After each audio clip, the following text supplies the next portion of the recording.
ਇੱਕ ਓਂਕਾਰ ਸਤਨਾਮ ਕਰਤਾ ਪੁਰਖ ਨਿਰਭਉ ਨਿਰਵੈਰ ਅਕਾਲ ਮੂਰਤ ਅਜੂਨੀ ਸੈਭੰ ਗੁਰ ਪ੍ਰਸਾਦ। मन रे छाडो परम प्रगट होए नाचो या माया के डांडे। सूर के सन्मुख रंते डर पे सती के साचे पांडे। डगमग छाड़ रे मन बावरा अब तो जने मरे सिद्ध पाइए लीनो हाथ सिंधारा। अब तो जने मरे सिद्ध पाइए लीनो हाथ सिंधारा। परम सन्मानयोग ਸਾਹਿਬ ਸਤਿਗੁਰੂ ਧੰਨ ਧੰਨ ਸ਼੍ਰੀ ਗੁਰੂ ਗ੍ਰੰਥ ਸਾਹਿਬ ਮਹਾਰਾਜ ਜੀ ਦੀ ਪਾਵਨ ਪਵਿੱਤਰ ਨਿੱਘੀ ਗੋਦ ਨੂੰ ਸਨਮੁਖ ਰੱਖਦਿਆਂ ਹੋਇਆਂ ਪਿਛਲੇ ਸਮੇਂ ਤੋਂ ਇੱਕ ਲੜੀਵਾਰ ਵਿਚਾਰ ਸਫਰੇ ਸ਼ਹਾਦਤ 21 ਦਸੰਬਰ ਤੋਂ 28 ਦਸੰਬਰ ਤੱਕ ਦੇ ਇਤਿਹਾਸ ਤੇ ਆਪਾਂ ਇੱਕ ਵੀਡੀਓ ਬਣਾਈ ਸੀ ਔਰ ਆਪ ਜੀ ਨੇ ਉਸ ਵੀਡੀਓ ਨੂੰ ਬਹੁਤ ਪਿਆਰ ਸਤਿਕਾਰ ਦਿੱਤਾ ਹੈ ਔਰ ਉਹ ਵੀਡੀਓ ਅੱਜ ਸਰਚ ਵਿੱਚ ਆ ਰਹੀ ਹੈ ਤੇ ਆਪ ਦਾ ਬਹੁਤ ਪਿਆਰ ਸਤਿਕਾਰ ਮਿਲ ਰਿਹਾ ਹੈ। ਔਰ ਉਸ ਦੇ ਵਿੱਚ ਆਪਾਂ ਇਹ ਵਾਚਿਆ ਸੀ ਕਿ ਧੰਨ ਗੁਰੂ ਗੋਬਿੰਦ ਸਿੰਘ ਮਹਾਰਾਜ ਜੀ ਦੇ ਲਖਤੇ ਜਿਗਰ ਬਾਬਾ ਅਜੀਤ ਸਿੰਘ, ਬਾਬਾ ਜੁਝਾਰ ਸਿੰਘ, ਬਾਬਾ ਜ਼ੋਰਾਵਰ ਸਿੰਘ ਤੇ ਬਾਬਾ ਫਤਿਹ ਸਿੰਘ, ਜਿਨ੍ਹਾਂ ਨੇ ਸਾਕਾ ਚਮਕੌਰ ਤੇ ਸਾਕਾ ਸਰਹੰਦ ਦੇ ਵਿੱਚ ਆਪਣੀਆਂ ਆਹੂਤੀਆਂ ਦਿੱਤੀਆਂ, ਆਪਣੀਆਂ ਜਿੰਦਾਂ ਕੁਰਬਾਨ ਕੀਤੀਆਂ। ਇਹ ਸਾਕੇ ਕਿਉਂ ਹੋਏ, ਇਸ ਦਾ ਕੀ ਕਾਰਨ ਸੀ ਕਿ ਇਹ 1-2 ਸਾਲ, 4 ਸਾਲ, 10 ਸਾਲ ਜਾਂ 100 ਸਾਲ ਦਾ ਨਤੀਜਾ ਸੀ? ਨਹੀਂ, ਇਹ ਧੰਨ ਗੁਰੂ ਨਾਨਕ ਸਾਹਿਬ ਤੋਂ ਚੱਲੀ ਆ ਰਹੀ ਪੁਸਤ ਦਰ ਪੁਸਤ ਟੱਕਰ ਦਾ ਨਤੀਜਾ ਸੀ ਕਿ ਸ਼ਹਾਦਤਾਂ ਹੋਈਆਂ। ਮੁਗਲਾਂ ਨੇ ਜੁਰਮ ਢਾਏ ਔਰ ਸਿੱਖਾਂ ਨੇ ਸ਼ਹੀਦੀ ਜਾਮੇ ਪੀਤੇ। ਤੇ ਆਓ ਪਿਛਲੀ ਵੀਡੀਓ 'ਚ ਆਪਾਂ ਧੰਨ ਗੁਰੂ ਨਾਨਕ ਸਾਹਿਬ ਮਹਾਰਾਜ ਜੀ ਬਾਬਰ ਕੇ ਨਾਲ ਕਿਵੇਂ ਟਕਰਾਏ, ਤੇ ਆਓ ਅੱਜ ਤੀਸਰੀ ਟੱਕਰ ਕਿਉਂ, ਕਿੱਥੇ ਤੇ ਕਿਹਨਾਂ ਸ਼ਖਸੀਅਤਾਂ ਦੇ ਵਿਚਕਾਰ ਹੋਈ, ਉਹਦੇ ਬਾਰੇ ਵਿਚਾਰ ਆਪਾਂ ਸਾਂਝੇ ਕਰਨੇ ਨੇ। ਔਰ ਜਿਨ੍ਹਾਂ ਨੇ ਪਾਰਟ 1 ਮੇਰਾ ਹਲੇ ਤੱਕ ਨਹੀਂ ਦੇਖਿਆ, ਨਵੇਂ ਵਿਊਅਰ ਆਏ ਨੇ ਚੈਨਲ ਤੇ ਮੈਂ ਉੱਪਰ ਈ ਕਾਰਡ ਦੇ ਵਿੱਚ ਉਹ ਵੀਡੀਓ ਆਪ ਜੀ ਨੂੰ ਦੇ ਦਿਆਂਗਾ, ਆਪ ਜ਼ਰੂਰ ਦੇਖ ਲੈਣਾ। ਤੇ ਆਪਾਂ ਸਾਰੇ ਸਫਰੇ ਸ਼ਹਾਦਤ ਦਾ ਪਾਰਟ 2 ਇਸ ਵਿੱਚ ਤੀਸਰੀ ਟੱਕਰ ਦੇ ਬਾਰੇ ਵਿਚਾਰ ਸਾਂਝੇ ਕਰੀਏ। ਇਸ ਤੋਂ ਪਹਿਲਾਂ ਗੁਰੂ ਬਖਸ਼ਿਸ਼ ਕੀਤੀ ਹੋਈ ਫਤਿਹ ਪ੍ਰਵਾਨ ਕਰਨੀ। ਵਾਹਿਗੁਰੂ ਜੀ ਕਾ ਖਾਲਸਾ, ਵਾਹਿਗੁਰੂ ਜੀ ਕੀ ਫਤਿਹ। ਬਾਬਰ ਕੇ ਜਾਂ ਦੇ ਵਿੱਚੋਂ ਜਹਾਂਗੀਰ ਗੱਦੀ ਤੇ ਬੈਠਾ ਹੈ ਤੇ ਇੱਧਰ ਬਾਬੇ ਨਾਨਕ ਦੀ ਗੱਦੀ ਤੇ ਉਹਨਾਂ ਦੇ ਜਾਨਸ਼ੀਨ ਗੁਰੂ ਰਾਮਦਾਸ ਮਹਾਰਾਜ ਜੀ ਦੇ ਸਪੁੱਤਰ ਧੰਨ ਗੁਰੂ ਅਰਜਨ ਸਾਹਿਬ ਬੈਠੇ ਨੇ। ਧੰਨ ਗੁਰੂ ਅਰਜਨ ਸਾਹਿਬ ਮਹਾਰਾਜ ਤੇ ਜਹਾਂਗੀਰ ਦੀ ਫਸਵੀਂ ਟੱਕਰ ਹੋਈ ਹੈ। ਉਹ ਟੱਕਰ ਲਾਹੌਰ ਦੇ ਵਿੱਚ ਹੋਈ ਹੈ ਔਰ ਇਹ ਟੱਕਰ ਸੱਚ ਨੂੰ ਦਬਾਉਣ ਦੇ ਲਈ ਹੋਈ ਹੈ ਕਿ ਸੱਚ ਨੂੰ ਕਿਵੇਂ ਦਬਾਇਆ ਜਾਏ। ਜਹਾਂਗੀਰ ਇੱਧਰ ਗੱਦੀ ਤੇ ਬੈਠਾ ਹੈ, ਉਧਰ ਤਖਤ ਤੇ ਨਸ਼ੀ ਹੋਏ ਨੇ ਧੰਨ ਗੁਰੂ ਅਰਜਨ ਸਾਹਿਬ ਮਹਾਰਾਜ। ਔਰ ਧੰਨ ਗੁਰੂ ਅਰਜਨ ਸਾਹਿਬ ਮਹਾਰਾਜ ਜੀ ਨੂੰ ਯਾਸ਼ਾ ਦੇ ਕਾਨੂੰਨ ਦੇ ਤਹਿਤ ਸ਼ਹੀਦ ਕਰਨ ਦਾ ਹੁਕਮ ਜਹਾਂਗੀਰ ਨੇ ਦੇ ਦਿੱਤਾ ਹੈ। ਇਸ ਦੇ ਕੀ ਕਾਰਨ ਸਨ? ਪਹਿਲਾ ਤੇ ਕਾਰਨ ਧੰਨ ਗੁਰੂ ਅਰਜਨ ਸਾਹਿਬ ਜੀ ਦੀ ਵੱਧਦੀ ਹੋਈ ਲੋਕਪ੍ਰਿਯਤਾ। ਦੂਸਰਾ ਕਾਰਨ ਧੰਨ ਗੁਰੂ ਗ੍ਰੰਥ ਸਾਹਿਬ ਮਹਾਰਾਜ ਜੀ ਦੀ ਸੰਪਾਦਨਾ। ਤੇ ਤੀਸਰਾ ਕਾਰਨ ਸਖੀ ਸਰਵਈਆਂ ਦਾ ਸਿੱਖ ਸੱਜ ਜਾਣਾ। ਤੇ ਚੌਥਾ ਕਾਰਨ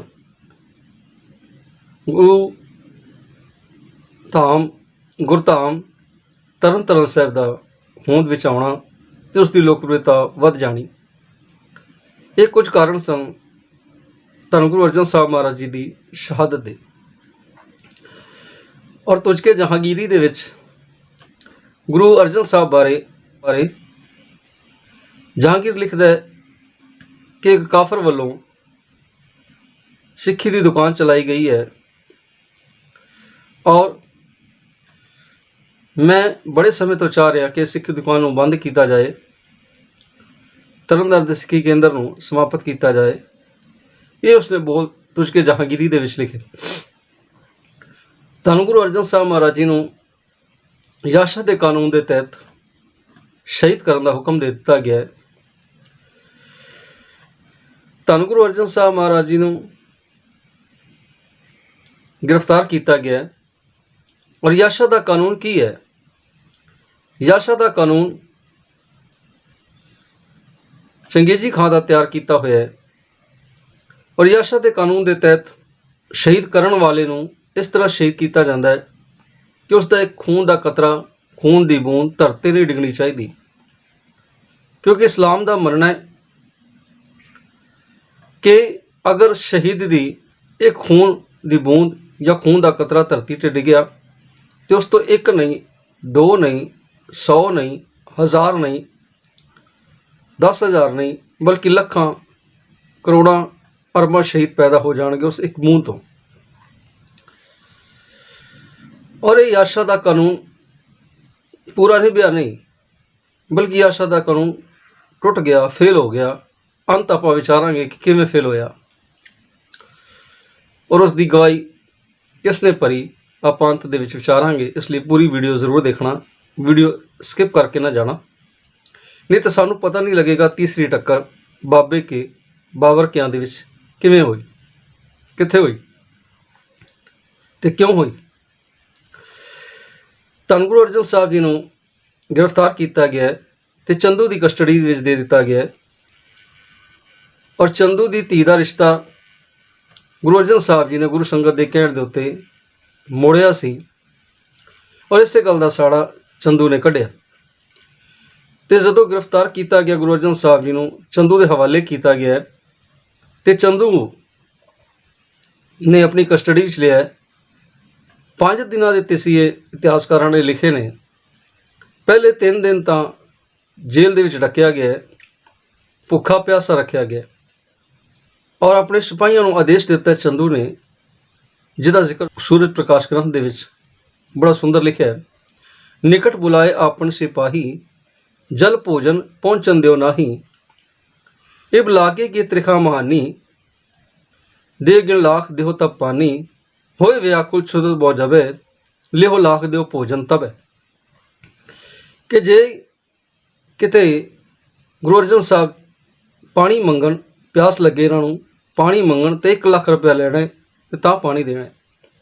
ਤੇ ਜੇ ਕਿਤੇ ਭੁੱਖ ਲੱਗੇ, ਭੋਜਨ ਦਾ ਥਾਲ ਮੰਗਣ ਤੇ ਜੇ ਗਿਣ ਕੇ 1 ਲੱਖ ਦੇ ਦੇਣ ਤੇ ਤਾਂ ਤੁਸੀਂ ਭੋਜਨ ਦਾ ਥਾਲ ਦੇਣਾ। ਭਾਵ ਰੋਟੀ ਤੇ ਪਾਣੀ ਤੇ ਟੈਕਸ ਲਾ ਦਿੱਤਾ ਗਿਆ।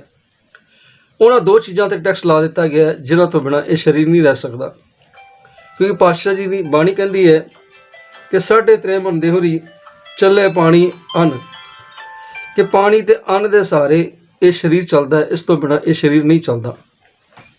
ਹੁਣ ਪਾਣੀ ਤੇ ਅੰਨ ਤੇ ਵੀ ਟੈਕਸ ਲਾ ਦਿੱਤਾ ਗਿਆ ਤੇ ਸਤਿਗੁਰੂ ਨੇ ਇੱਕੋ ਗੱਲ ਕਹੀ ਕਿ ਚੰਦੂ, ਗੁਰੂ ਸੰਗਤ ਦਾ ਪੈਸਾ ਕਿਸੇ ਗਰੀਬ ਦੀ ਧੀ ਦੇ ਵਿਆਹ ਤੇ, ਕਿਸੇ ਗਰੀਬ ਦੇ ਬੱਚੇ ਪੜ੍ਹਾਉਣ ਤੇ ਜਾਂ ਖੂਹ ਲਵਾਉਣ ਤੇ, ਨਲਕੂਪ ਲਵਾਉਣ ਤੇ ਜਾਂ ਗਰੀਬਾਂ ਦੀ ਮਦਦ ਕਰਨ ਤੇ ਜਾਂ ਉਹਨਾਂ ਦੇ ਬੱਚਿਆਂ ਦੇ ਕੱਪੜੇ ਲੱਤੇ ਦਾ ਇੰਤਜ਼ਾਮ ਕਰਨ ਤੇ, ਪੜ੍ਹਾਈ ਦਾ ਇੰਤਜ਼ਾਮ ਕਰਨ ਤੇ ਲਾਇਆ ਜਾ ਸਕਦਾ ਹੈ। ਕਿਸੇ ਗਰੀਬ ਦੇ ਮੂੰਹ 'ਤੇ ਸੰਗਤ ਦਾ ਪੈਸਾ ਪਾਇਆ ਜਾ ਸਕਦਾ, ਪਰ ਜੇ ਤੂੰ ਕਵੇਂ ਖਜ਼ਾਨੇ ਦੇ ਵਿੱਚ ਜਮ੍ਹਾਂ ਕਰਾ ਦਿਆਂ ਤੇ ਇਹ ਨਹੀਂ ਹੋ ਸਕਦਾ।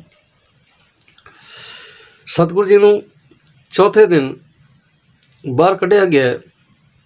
ਪਹਿਲੇ 3 ਦਿਨ ਭੁੱਖਾ ਪਿਆਸਾ ਰੱਖਿਆ ਗਿਆ, ਚੌਥੇ ਦਿਨ ਬਾਹਰ ਕੱਢਿਆ ਗਿਆ ਤੇ ਦੇਗ ਉਬਾਲੀ ਗਈ ਹੈ। ਦੇਗ ਦੇ ਵਿੱਚ ਪਾਣੀ ਉਬਾਲਿਆ ਗਿਆ ਔਰ ਉਸ ਦੇਗ ਵਿੱਚ ਸਤਿਗੁਰੂ ਜੀ ਨੂੰ ਬੈਠਣ ਲਈ ਕਿਹਾ ਗਿਆ। ਸਤਿਗੁਰੂ ਜੀ ਉਸ ਦੇਗ ਦੇ ਵਿੱਚ ਬੈਠੇ ਨੇ ਔਰ ਗੁਰੂ का ਜਾਪ ਕਰਦੇ ਰਹੇ ਨੇ, ਪ੍ਰਮਾਤਮਾ ਦਾ ਜਾਪ ਕਰਦੇ ਰਹੇ ਨੇ, ਪ੍ਰਮਾਤਮਾ ਦੀ ਬਾਣੀ ਪੜ੍ਹਦੇ ਰਹੇ ਨੇ। ਇੱਥੇ ਸਾਈਂ ਮੀਆਂ ਮੀਰ ਜੀ ਆਉਂਦੇ ਨੇ ਔਰ ਸਾਈਂ ਮੀਆਂ ਮੀਰ ਜੀ ਇਹ ਸਾਰਾ ਕਾਰਾ ਵੇਖ ਕੇ ਗੁਰੂ ਅਰਜਨ ਸਾਹਿਬ ਨੂੰ ਕਹਿਣ ਲੱਗੇ, ਸਤਿਗੁਰੂ ਜੀ ਇਹ ਕੀ ਖੇਡ ਵਰਤਾਉਣ ਲੱਗੇ ਹੋ, ਇਹ ਕੀ ਭਾਣਾ ਵਰਤਾਉਣ ਲੱਗੇ ਹੋ। ਸਤਿਗੁਰੂ ਜੀ ਕਹਿਣ ਲੱਗੇ, ਐ ਸਾਈਂ ਮੀਆਂ ਮੀਰ, ਤੂੰ ਇੱਕ ਦਿਨ ਮੈਨੂੰ ਪੁੱਛਿਆ ਸੀ इस बाणी के अर्थ पूछे सन, बाणी की एक तुक के अर्थ पूछे सन कि सतगुर जी किवें हो सकता है। तो मैं तेन कहा समा आएगा तो मैं तेन जरूर दसांगा। साईं मियाँ मीर कह लगे केड़ी तुक? सतगुर कह लगे तू पूछया सी तन मन काट काट सब अरपी विच अग्नि आप चलाई, कि किवें हो सकता है कि कोई बंदा अपने आप नूं अग दे विच सड़वा दे। ते वेख अज मैं इस पंक्ति के अर्थ कर रहा। तो उस वेले साईं मियाँ मीर भुवा मार के रो पिया। सतगुर जी ने सिर्फ बाणी कथन नहीं की बल्कि अपने तन ते हंडाई भी है। गुरसिखो, सतगुर ने अपने तन ते बाणी नूं हंडाया, हंडा के दस्या कि बाणी के द्वारा जीवन यापन किवें कीता जा सकता है। सतगुर तत्ती तवी ते बैठे रहे ने, लोह दे विच उबाले खांदे रही है शरीर, देगचे दे विच उबाले खांदा रहा शरीर। ते साईं मियाँ मीर नूं कह लगे साईं मियाँ मीर रो ना, बल्कि मैं अज एक नरोया बीज पाण लगा और इहो जिहा बीज पाण लगा जिहदे नाल एक दरखत प्रफुल्लित होवेगा और उस दरखत ते फल लगणगे ते उन्हां विचों एक फल चांदनी चौंक दे विच अपनी कुर्बानी देवेगा ते दो फल होर चमकौर दी जंग विच आने वाले समय च अपने बेरा बेरा कटाउणगे और दो अध खिड़े फुल उन्हां टहणियां तो तोड़ के दुश्मन ने दीवारां दे विच चिण देणे ने। आने वाले समय विच मेरे वंश दे विचों ये 5 शहादतां आउणगीਆਂ, मेरे खानदान चों ये 5 शहादतां सामने आउणगीਆਂ। सच जाणिओ जो सतगुर ने कहा वो प्रतख होया। जिहड़ी आवाज़ देगचे विच उबाले खांदिया होया परमात्मा का शुक्र कर रही सी, उस आवाज़ ने जदों चमकौर की गढ़ी के 2 साहिबजादे शहीद होए तो ममटी ते चढ़ के उच्चा जिहा जयकारा छड्डिया, परमात्मा का शुकराना किया। ये जोत वही है, ये जोत वही है जिसने आप अपना पिता दिल्ली दे विच तोरिया और दिल्ली तोर के भी शुकराना किया, किसी के धर्म का बचाव किया अपने पिता की शीस दे के। ये जोत वही है, जोत वहा जुगत साए सह काया फिर पलटिए। कहले जोत वही है गुरु नानक साहब जी की, बस शरीर पलटते चले गए ने और टक्कर उस तरह ही कायम रही है।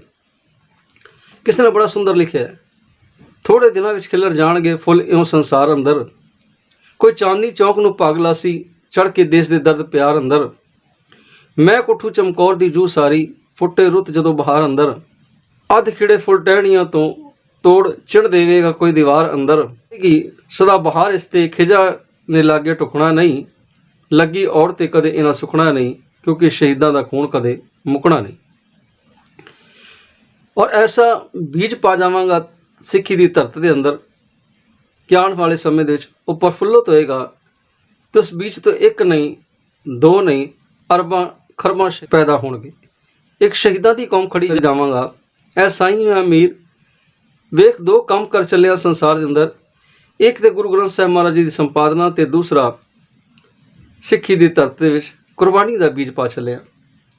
कुर्बानी का बीज पा के इसनूं फलीभूत कर चलिया और शहीदां दे खून दे नाल ये दरखत सिंचदा रहेगा, हरिया भरिया रहेगा आने वाले समय दे विच भी। ते सच जाणिओ अज भी इस दरखत ते शहीदां दे फल लगदे ने। शहीदां दा कतरा कतरा सिक्खी दी धरती ते अज भी डुलदा है, क्योंकि पिछे जो किसानां लई मते पास किए जाने सन, कानून पास किए जाने सन, नियम पास किए जाने सन, काले कानून 2 साल की मुशक्कत तो बाद सतगुर जी के पावन प्रकाश दे वास्ते 13 किया है। मोदी खाने दे विच बैठ के धन गुरु नानक साहब ने, उन्हां दे सिखां ने भी 13 करदियां होइयां उत्थे अपने पुत्रां दीयां लाशां इस टिकरी बार्डर ते या दिल्ली के बार्डरां दे उत्ते अपने मोढियां ते चुक के लांबू लाए ने। अपने पुत्रां नूं शहीद कराया, पर उत्थों पिछां नहीं हटे और 2 साल बाद 13-13 करदी हुई कौम जिहड़ी सी ਉਹ 13-13 वाले ਦੇ जन्म दिन ਤੇ प्रकाश पुरब ਤੇ ਜਿੱਤ ਪ੍ਰਾਪਤ ਕਰ ਗਈ। ਕਾਲੇ ਕਾਨੂੰਨ ਵਾਪਸ ਲੈਣੇ ਪਏ ਮੋਦੀ ਸਰਕਾਰ ਨੂੰ ਤੇ ਸਿੱਖਾਂ ਦੀ ਜਿੱਤ ਹੋਈ। ਸਿੱਖ ਆਪੋ ਆਪਣੀ ਘਰ ਹੀ ਮੁੜੇ। ਅੱਜ ਵੀ ਇਸ ਧਰਤੀ ਦੇ ਅੰਦਰ, ਸਿੱਖੀ ਦੀ ਧਰਤੀ ਦੇ ਅੰਦਰ ਖੂਨ ਪਾਲਣ ਵਾਲਿਆਂ ਦਾ, ਖੂਨ ਡੋਲਣ ਵਾਲਿਆਂ ਦਾ ਦੀ ਗਿਣਤੀ ਨਹੀਂ ਕੀਤੀ ਜਾ ਸਕਦੀ। ਖੈਰ, ਸਤਿਗੁਰ ਕਿਰਪਾ ਕਰਨ, ਮਿਹਰ ਪ੍ਰਿਆਤ ਰੱਖਣ ਇਸ ਕੌਮ ਦੇ ਉੱਤੇ ਜਿਸ ਨੇ ਵੱਧਦੀ ਹੋਈ ਮਹਿੰਗਾਈ ਨੂੰ ਰੋਕ ਦਿੱਤਾ। ਫਸਲ ਜਿਹੜੀ ਸੀ ਉਹ ਕਾਰਪੋਰੇਟ ਘਰਾਣਿਆਂ ਦੇ ਹੱਥ ਵਿੱਚ ਨਹੀਂ ਗਈ। ਜੇ ਚਲੀ ਜਾਂਦੀ ਤਾਂ ਸ਼ਾਇਦ ਮਹਿੰਗਾਈ 10 ਗੁਣਾ ਹੋਰ ਵੱਧ ਜਾਣੀ ਸੀ ਤੇ ਗਰੀਬ ਦਾ ਰਹਿਣਾ ਵੀ ਮੁਸ਼ਕਲ ਹੋ ਜਾਣਾ ਸੀ, ਰੋਟੀ ਖਾਣਾ ਵੀ ਮੁਸ਼ਕਲ ਹੋ ਜਾਣਾ ਸੀ। ਸਿੱਖ ਕੌਮ ਦੀ ਇੱਕ ਆਵਾਜ਼ ਦੇ ਉੱਤੇ ਸਾਰਾ ਹਿੰਦੁਸਤਾਨ, ਸਾਰਾ ਆਲ ਵਰਲਡ ਨਾਲ ਆ ਖਲੋਤਾ, ਹਰ ਇੱਕ ਕਿਸਾਨ ਨਾਲ ਆ ਖਲੋਤਾ, ਜਿਸ ਦੇ ਨਾਲ ਸਿੰਘਾਂ ਦੀ ਜਿੱਤ ਹੋਈ। ਔਰ ਸੱਚ ਦੀ ਆਵਾਜ਼ ਨੂੰ ਦਬਾਉਣ ਲਈ ਅਨੇਕਾਂ ਕਾਰਨਾਮੇ ਇਸ ਮੋਦੀ ਸਰਕਾਰ ਨੇ ਕੀਤੇ, ਜੋ ਗੁਰੂ ਅਰਜਨ ਸਾਹਿਬ ਵੇਲੇ ਵੀ ਹੁੰਦੇ ਆਏ, ਜਿਨ੍ਹਾਂ ਬਾਰੇ ਆਪਾਂ ਵਿਚਾਰ ਕਰ ਰਹੇ ਹਾਂ। ਪਿਆਰੋ, ਚੌਥਾ ਦਿਨ ਬਤੀਤ ਹੋਇਆ ਹੈ, 5ਵਾਂ ਦਿਨ ਆਇਆ ਤੇ 5ਵੇਂ ਦਿਨ ਲੋਅ ਬਾਲੀ ਗਈ ਹੈ ਔਰ ਗਰਮ ਰੇਤ ਕੀਤੀ ਗਈ ਹੈ। ਤਪਦੀ ਅੱਗ ਹੈ, ਤਪਦੀ ਲੋਅ ਹੈ, ਤਪਦੀ ਰੇਤ ਹੈ ਔਰ ਉਸ ਲੋਅ ਦੇ ਉੱਤੇ ਗੁਰੂ ਅਰਜਨ ਸਾਹਿਬ ਨੂੰ ਬੈਠਣ ਲਈ ਕਿਹਾ ਗਿਆ। ਤੇ ਸਤਿਗੁਰ ਕੀ ਕਹਿਣ ਲੱਗੇ ਨੇ ਉਸ ਲੋਅ ਨੂੰ ਵੇਖ ਕੇ? ਕਿਸੇ ਅਦੀਬ ਨੇ ਬੜੇ ਸੋਹਣੇ ਬੋਲ ਲਿਖੇ ਨੇ। ਚੰਦੂ ਚੰਦਰਾ ਚੰਦ ਚੜਾਉਣ ਲੱਗਾ, ਕਹਿਣ ਲੱਗਾ ਲੋ ਤਪਾਓ ਛੇਤੀ, ਸੂਰਜ ਲਾ ਕੇ ਪੀ ਕੇ ਰੇਤੋ ਦੀ, ਅਰਜਨ ਗੁਰੂ ਦੇ ਸੀਸ ਵਿੱਚ ਪਾਓ ਛੇਤੀ। ਸਤਿਗੁਰ ਆਏ ਤੇ ਵੇਖ ਕੇ ਕਹਿਣ ਲੱਗੇ, ਲੋ ਤਾਉਣ ਦਾ ਤੁਸਾਂ ਨੂੰ ਟੰਗ ਕੋਈ ਨਾ, ਜਿਹੜਾ ਰੰਗ ਸ਼ਹੀਦੀ ਅੱਜ ਮੰਗਦੀ ਏ, ਲੋ ਤੇ ਜਾਪ ਦਾ ਰੰਗ ਕੋਈ ਨਾ। ਕਿ ਜਿਹੜਾ ਰੰਗ ਸ਼ਹੀਦੀ ਅੱਜ ਮੰਗਦੀ ਏ, ਜਿਹੜਾ ਮੇਰੇ ਮੁਖੜੇ ਤੇ ਰੰਗ ਹੈ, ਮੇਰੇ ਮੁਖੜੇ ਦੀ ਲਾਲੀ ਹੈ, ਉਸ ਤਰ੍ਹਾਂ ਦੀ ਲਾਲੀ ਇਸ ਲੋਹ ਤੇ ਨਹੀਂ ਬਣੀ। ਲੋਹ ਉਸ ਤਰੀਕੇ ਨਾਲ ਤਪੀ ਨਹੀਂ, ਹੱਲੇ ਇਹਨੂੰ ਹੋਰ ਤਪਾ ਲਓ ਤਾਂ ਕਿ ਤੁਹਾਨੂੰ ਤਸਦਤ ਕਰਨ ਦਾ ਆਨੰਦ ਆਵੇ ਤੇ ਮੈਨੂੰ ਲੋਹ ਤੇ ਬਹਿਣ ਦਾ ਆਨੰਦ ਆਵੇ, ਲੋਹ ਦੀ ਤਪਸ਼ ਸਹਿਣ ਕਰਨ ਦਾ ਆਨੰਦ ਆਵੇ। ਤੇ ਸਤਿਗੁਰ ਜੀ ਉਸ ਲੋਹ ਦੇ ਉੱਤੇ ਬੈਠ ਗਏ ਨੇ। ਲੋਹ ਦੇ ਉੱਤੇ ਬੈਠੇ ਨੇ, ਪਰ ਪੁੰਜਾ ਵੀ ਹੈਰਾਨ ਹੈ, ਪਰੇਸ਼ਾਨ ਹੈ। ਪਰ ਸਤਿਗੁਰੂ ਉੱਥੇ ਬੈਠ ਕੇ ਵੀ ਇੱਕੋ ਗੱਲ ਕਹਿੰਦੇ ਰਹੇ ਨੇ, ਹਰ ਕਾ ਨਾਮ ਹਿਰਦੇ ਨਿਤਿਆਈ, ਸੰਗੀ ਸਾਥੀ ਸਗਲ ਤਰਾਈ, ਗੁਰ ਮੇਰੇ ਸੰਗ ਸਦਾ ਹੈ ਨਾਲੇ, ਸਿਮਰ ਸਿਮਰ ਤੇ ਸਦਾ ਸੰਭਾਲੇ, ਤੇਰਾ ਕੀਆ ਮੀਠਾ ਲੱਗੈ, ਹਰ ਨਾਮ ਪਦਾਰਥ ਨਾਨਕ ਮੰਗੈ। ਕਿ ਹਰੀ ਦਾ ਨਾਮ ਮੰਗਦੇ ਨੇ, ਤਤੀ ਤਵੀ ਤੇ ਬੈਠ ਕੇ ਵੀ ਉਸ ਪਰਮਾਤਮਾ ਦਾ ਸ਼ੁਕਰਾਨਾ ਕਰਦੇ ਨੇ, ਸ਼ੁਕਰੀਆ ਅਦਾ ਕਰਦੇ ਨੇ। ਔਰ ਸਤਿਗੁਰੂ ਜੀ ਨੇ ਉੱਥੇ ਬੈਠ ਕੇ ਵੀ ਰੱਬ ਦਾ ਸ਼ੁਕਰਾਨਾ ਕੀਤਾ ਹੈ, ਪਰਮਾਤਮਾ ਦਾ ਸ਼ੁਕਰਾਨਾ ਕੀਤਾ ਹੈ। ਔਰ ਸਤਿਗੁਰੂ ਦੀ ਬਾਣੀ ਕਹਿੰਦੀ ਹੈ ਕਿ ਪਰਮਾਤਮਾ ਦਾ ਭਗਤ ਉਹੀ ਹੈ, ਪਰਮਾਤਮਾ ਦੀ ਸੰਤਾਨ ਉਹੀ ਹੈ ਜੋ ਜਿਉਂਦੇ ਜੀ ਪਰਮਾਤਮਾ ਦੇ ਨਾਮ ਨੂੰ ਯਾਦ ਰੱਖੇ ਤੇ ਮਰਦਿਆਂ ਵੀ ਪਰਮਾਤਮਾ ਦਾ ਨਾਮ ਭੁੱਲੇ ਨਾ, ਬਲਕਿ ਜਾਂਦਿਆਂ ਜਾਂਦਾ ਵੀ ਪਰਮਾਤਮਾ ਦੇ ਨਾਮ ਨਾਲ ਜੁੜੀ ਰਹੇ। ਸਤਿਗੁਰ ਦੀ ਬਾਣੀ ਕਹਿੰਦੀ ਹੈ, ਜੀਵਤ ਸਾਹਿਬ ਸੇਵਿਓ ਆਪਣਾ, ਚਲਤੇ ਰਾਖਿਓ ਚੀਤ। ਗੁਰੂ ਅਰਜਨ ਸਾਹਿਬ ਜੀ ਦੇ ਸ਼ਹਾਦਤ ਤੋਂ ਇਸ ਬਾਣੀ ਦੀ ਪੰਕਤੀ ਨੂੰ ਪ੍ਰਤੱਖ ਤੌਰ ਤੇ ਵੇਖਿਆ ਜਾ ਸਕਦਾ ਹੈ। ਔਰ ਜਾਂਦਿਆਂ ਜਾਂਦਿਆਂ ਇੱਕ ਗੱਲ ਸਤਿਗੁਰ ਜੀ ਕਹਿ ਗਏ ਨੇ, ਜ਼ਾਲਮ ਹਕੂਮਤ ਨੂੰ, ਜਿਨ੍ਹਾਂ ਨੇ ਸੱਚ ਨੂੰ ਦਬਾਉਣ ਦੇ ਲਈ ਸਤਿਗੁਰ ਦੇ ਸਾਹਮਣੇ ਰੇਤ ਦੀ ਦੀਵਾਰ ਵੀ ਖੜੀ ਕੀਤੀ ਹੈ, ਲੋਹੇ ਦੀ ਦੀਵਾਰ ਵੀ ਖੜੀ ਕੀਤੀ ਹੈ ਤੇ ਨਾਲ ਅੱਗ ਦੀ ਦੀਵਾਰ ਵੀ ਖੜੀ ਕੀਤੀ ਹੈ। ਤੇ ਉੱਥੇ ਸਤਿਗੁਰ ਉਹਨਾਂ ਨੂੰ ਬੜਾ ਸੁੰਦਰ ਬੋਲ ਕਹਿ ਗਏ ਨੇ, ਕਿਸੇ ਅਦੀਬ ਨੇ ਬੜੇ ਸੁੰਦਰ ਬੋਲ ਲਿਖੇ ਨੇ कि मेरी सदा को दबाना तो मुमकिन है, मगर वक्त की रफ्तार कौन रोकेगा, फशीलो आतश आन बुलंद सही, मगर हयात की तलवार कौन रोकेगा, मेरे ख्यालों की प्रवास को रोकने वालों हरगोबिंद की तलवार कौन रोकेगा। कि आने वाले समय ਦੇ ਵਿੱਚ ਗੁਰੂ ਹਰਗੋਬਿੰਦ ਸਾਹਿਬ ਨੇ ਜੋ ਤਲਵਾਰਾਂ ਵਾਹੁਣੀਆਂ ਨੇ ਉਹਨਾਂ ਨੂੰ ਕੌਣ ਰੋਕੇਗਾ। ਮੇਰੀ ਆਵਾਜ਼ ਨੂੰ ਤੇ ਤੁਸੀਂ ਰੇਤ ਦੀ ਦੀਵਾਰ ਖੜੀ ਕਰਕੇ, ਲੋਹੇ ਦੀ ਦੀਵਾਰ ਖੜੀ ਕਰਕੇ, ਅੱਗ ਦੀ ਦੀਵਾਰ ਖੜੀ ਕਰਕੇ ਰੋਕ ਲਿਆ, ਪਰ ਆਉਣ ਵਾਲੇ ਸਮੇਂ ਜਿਹੜੇ ਤਲਵਾਰਾਂ ਉੱਠੀਆਂ ਨੇ ਇਹਨਾਂ ਨੂੰ ਕੋਈ ਨਹੀਂ ਰੋਕ ਸਕੇਗਾ। ਜਿਹੜੀਆਂ ਤਲਵਾਰਾਂ ਉੱਠਣੀਆਂ ਨੇ ਇਹਨਾਂ ਨੂੰ ਕੋਈ ਨਹੀਂ ਰੋਕ ਸਕੇਗਾ ਆਉਣ ਵਾਲੇ ਸਮੇਂ ਦੇ ਵਿੱਚ। ਤੇ ਉਹ ਕਾਰਾ ਸੱਚ ਹੋਇਆ ਹੈ, ਜੋ ਅਗਲੀ ਵੀਡੀਓ 'ਚ ਆਪਾਂ ਵਿਚਾਰਾਂਗੇ। ਤੇ ਹੁਣ ਯਾਸ਼ਾ ਦਾ ਕਾਨੂੰਨ ਕਿਵੇਂ ਫੇਲ ਹੋਇਆ, ਵੀਡੀਓ ਲੰਬੀ ਨਾ ਹੋ ਜਾਏ। इसलिए मैं आप जी तो 2-4 मिनटां 'ਚ खिमा चाहांगा। और याशा का कानून किवें फेल होया? ਬੰਸਾਵਲੀ ਨਾਮੇ ਦਾ ਕਰਤਾ ਕੇਸਰ ਸਿੰਘ ਛੇਬਰ ਲਿਖਦਾ ਹੈ, ਜਿਨ੍ਹਾਂ ਨੇ 10 ਜਾਮਿਆਂ ਦਾ ਬੰਸਾਵਲੀ ਨਾਮਾ ਲਿਖਿਆ, ਭਗਤਾਂ ਗੁਰੂਆਂ ਪੀਰਾਂ ਦਾ ਬੰਸਾਵਲੀ ਨਾਮਾ ਲਿਖਿਆ। ਉਹ ਲਿਖਦੇ ਨੇ ਕਿ ਜਦੋਂ ਰਾਵੀ ਦੇ ਕੰਢੇ ਦੇ ਉੱਤੇ ਸਤਿਗੁਰੂ ਜੀ ਨੂੰ ਡੁਬੋਣ ਦੇ ਲਈ ਲਿਜਾਇਆ ਗਿਆ, ਛਾਲੇ ਛਾਲੇ ਹੋਏ ਸਰੀਰ ਜਦੋਂ ਡੁਬੋਣਾ ਚਾਹਿਆ ਉਹਨਾਂ ਨੇ, ਤੇ ਉਸ ਵੇਲੇ ਇੱਕ ਮੁਗਲ ਜਿਹੜਾ ਲੋਹਾ ਲਾਖਾ ਹੋਇਆ ਸੀ, ਤੱਤਾ ਹੋਇਆ ਸੀ ਗੁਰੂ ਅਰਜਨ ਸਾਹਿਬ ਜੀ ਤੇ, ਉਸਨੇ ਰਾਵੀ ਦੇ ਕੰਢੇ ਤੋਂ ਇੱਕ ਪੱਥਰ ਚੁੱਕਿਆ ਤੇ ਸਤਿਗੁਰੂ ਜੀ ਵਗਾ ਕੇ ਮਾਰਿਆ। ਉਹ ਪੱਥਰ ਸਤਿਗੁਰੂ ਜੀ ਦੇ ਭਰਵੱਟੇ ਤੇ ਲੱਗਾ ਤੇ ਜਦੋਂ ਭਰਵੱਟੇ ਤੇ ਲੱਗਾ ਤੇ ਖੂਨ ਦੀ ਧਾਰਾ ਵਗੀ ਹੈ, ਔਰ ਖੂਨ ਦੀ ਧਾਰਾ ਰੇਤ ਦੇ ਉੱਤੇ ਬਿਖਰ ਗਈ ਹੈ। ਭਾਵੇਂ ਉਸ ਵੇਲੇ ਖੂਨ ਦੀ ਧਾਰਾ ਰੇਤ ਤੋਂ ਪੂੰਝ ਦਿੱਤੀ ਗਈ ਹੈ ਕਿ ਸਾਡਾ ਘਰ ਘਾਟ ਨਾ ਪੀੜਿਆ ਜਾਏ, ਜਹਾਂਗੀਰ ਸਾਡੇ ਘਰ ਘਾਟ ਨੂੰ ਖਤਮ ਨਾ ਕਰ ਦੇ, ਕਬੀਲੇ ਨੂੰ ਖਤਮ ਨਾ ਕਰ ਦੇ।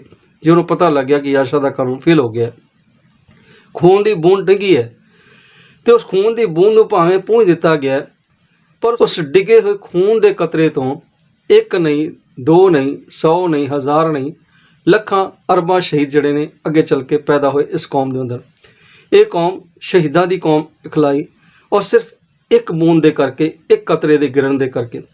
ਕਿਸੇ ਨੇ ਬੜਾ ਸੋਹਣਾ ਲਿਖਿਆ ਹੈ कि एक फूल अगर चाहे तो गुलिस्ता बन जाए, एक बूंद अगर चाहे तो तूफान बन जाए, एक खून के कतरे में भी वो तासीर है, एक खून के कतरे में भी वो तासीर है कि किसी कौम की तारीख का अनवान बन जाए।